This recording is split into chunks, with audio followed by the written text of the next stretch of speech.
Tinuod, lami gyud ang bawal.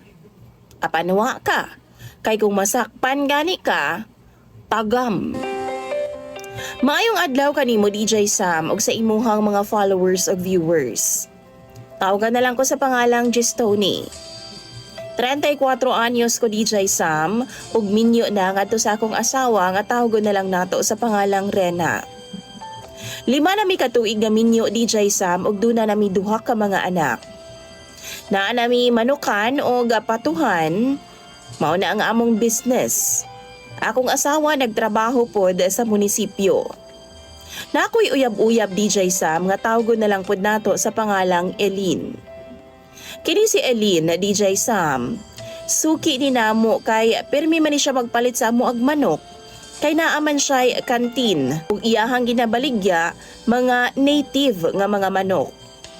Sa sige na mo kita-kita DJ Sam na develop gyud ming duha. Byuda ni siya DJ Sam. 42 anyos na ang iyahang pangidaron apan seksihon ra gihapon siya. Di gyud halata sa iyang naong nga idara na siya DJ Sam kay lagi pirmi man siya nga nakaayos. Usahay magkita mi sa syudad ug didto manulod mi sa hotel.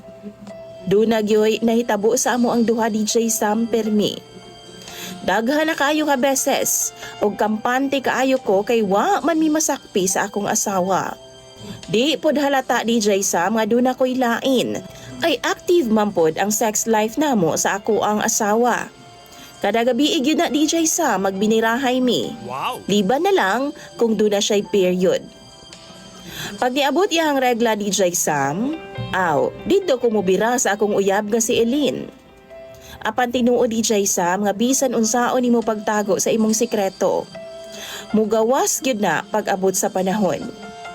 December 2 DJ Sam last year, Christmas party pa jud sa akong asawa. Dito sa opisina DJ Sam, mauna na anghid siya nga malate daw siyag uli. Kay naa lagi sila'y party. Naa pa daw sila'y exchange gift DJ Sam og paraffol. Maabdan daw siya og alas 12 sa gabi. Timing po DJ Sam nga nitawag si Elin kay mag-order daw siya og manok. Niabot si Elin na DJ Sam mga alas 8 sa gabi. Ug didto mis manukan DJ Sam. Layo-layo man ang among balay sa among manukan kay para iwas lagi sa baho ug mga langaw. Mao man gyud na ang protokol diri sa among lugar. Bawal magbutang og manukan duol sa mga balay. Niadto mi didto DJ Sam ug gikarga na pud namo ang mga manok sa truck. Gingnan nako siya nga wala si Rena, naa sa Christmas party. Grabing lipayan